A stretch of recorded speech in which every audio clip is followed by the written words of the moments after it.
নিশিরাইতে আইসা দেখছি বাড়িতে, কত নিশিরাইতে আইসা দেখছি বাড়িতে, জাগিয়া রইছে মায়ে বসিয়া। হায় গো মাঘ মাসের শীতে মাঘ রইছে বসে, মাঘ মাসের শীতে মাঘ রইছে বসে, এমন মায়ের ভুইলা কেমনে থাকি রে গ্রামবাসী, একটু দাঁড়াও মায়েরে দেখি।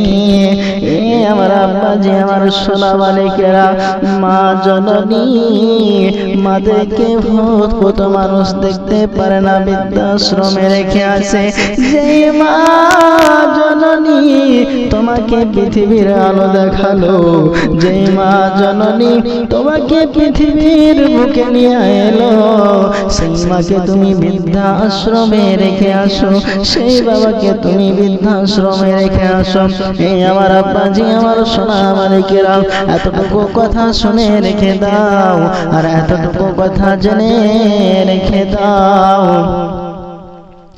যেই মানুষ দাঁত থাকতে দাঁতের মর্ম বোঝে না, দেখবেন কারো যদি ভাত থাকে ভাতের মর্ম বুঝতে পারে না, কারো টাকা থাকলে টাকার মর্ম বুঝতে পারে না।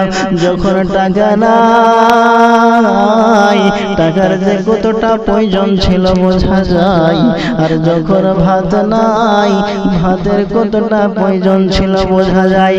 এ বাবা রে, ঠিক তেমনি মা বাবা যখন তোমাকে ছেড়ে চলে যাবে, মা বাবা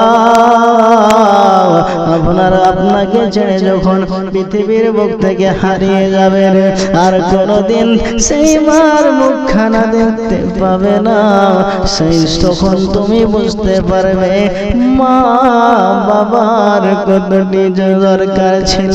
যেই মা জননী 10 মাস 10 দিন গর্ভে ধারণ করে তোমাকে কষ্ট করে লালন পালন করে পৃথিবীর বুকে এনেছিল, ওই মা জননীকে তুমি ভুলে রয়েছ, ওই মাকে তুমি সময় দাও না, ওই মাকে তুমি মার সঙ্গে তুমি কথা বলতে পারো না।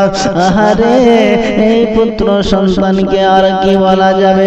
আল্লাহ পাক আল্লাহ তাআলা বলে দিয়েছেন, ওয়াবিল ওয়ালিদাইনি ইহসান। এ বাবা রে, যে আল্লাহ মায়ের জিকির কোরআনে করে, সেই মায়েকে ফেলে তুমি কোথায় চলে যাও?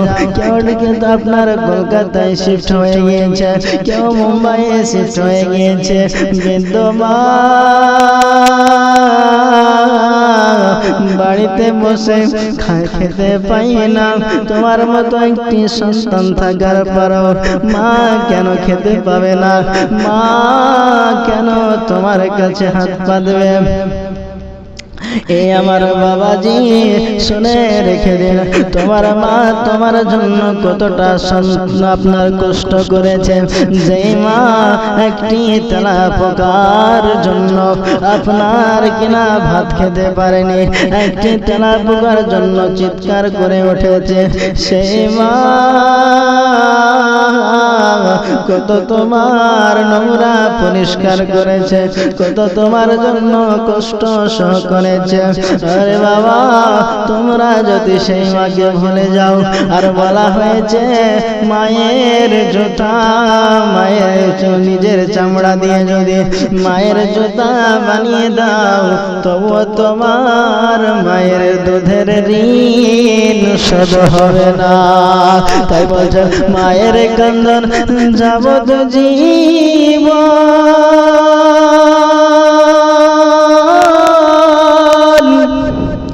আর ছেলের কান্দন বাড়িরে রে, পাড়ার কান্দন দুদিনে পরে আর থাকে না। গর্ভধারিণী মা, জনম দুঃখিনী মা, বুকের গর্ভে আমার জনম দুঃখী মা। তাই কবি আরো বলতেন, ছেলে যদি কোথাও যায়, মার মনেতে শান্তি নাই, কখন আসবে বাঁচা ফিরিয়া।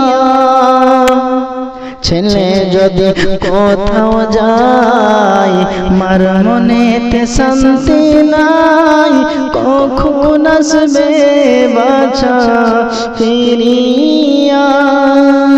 কে ডাকবে আর জাদু বলে মাই যদি মোর যাই রে চলে। না খাইলে কে বলবে খাই সতনি রে গ্রামবাসী, একটু দাঁড়াও মাইরে দেখি। শুধু মা মা করে চিৎকার করো। আর যদি তুমি তোমার মাকে ভালোবাসতে পারো, তোমার আমার যদি দিল তুমি জিতে নাও, আল্লাহ পাক রব্বুল আলামিন খুশি হয়ে যাবে। এই বাবা, যেই বাবাকে তুমি গায়ে হাত তুলো মারার জন্য, যেই বাবাকে তুমি তোমার স্ত্রীর কথা শুনে তোমার বাবাকে বাড়ি থেকে বের করে দাও, এই বাবা না খেয়ে তোমাকে খাইয়েছে, এই বাবা কত কষ্ট করেছে, কত যন্ত্রণা পেয়েছে, আপনার কিনা তুমি একটি মিষ্টি খেতে চেয়েছ, বাবার কাছে টাকা নাই, এই বাবার টাকা না থাকার সত্ত্বেও কাম করতে গিয়েছে, কাম করার পরে তোমার জন্য মিষ্টি নিয়ে এসেছে, তার নিজের চিন্তা করেনি, তার স্ত্রীর চিন্তা করেনি, বলে আমার সন্তান মিষ্টি খেতে চেয়েছে, আমি মিষ্টি নিয়ে গিয়েছি। এইভাবে তুমি যখন যা চেয়েছো রে মা, তুমি যখন যা চেয়েছো রে বাবা, তখন তোমার বাবা তোমাকে সব কিছু দিয়েছে। আর সেই বাবাকে ভুলে তুমি তোমার বউকে নিয়ে কেন সুখে থাকো? তোমার মা জননী, তোমার বাবা আপনার কিনা ভালো করে সমস্ত জিনিসগুলোকে গুছিয়ে দিয়েছে, তুমি স্কুল গিয়েছ, তোমাকে আবার নিতে গিয়েছেন, এইভাবে কত না চিন্তা করেছিল, আজ আমরা সেই বাবাকে ভুলে রয়েছি। আল্লাহুম্মা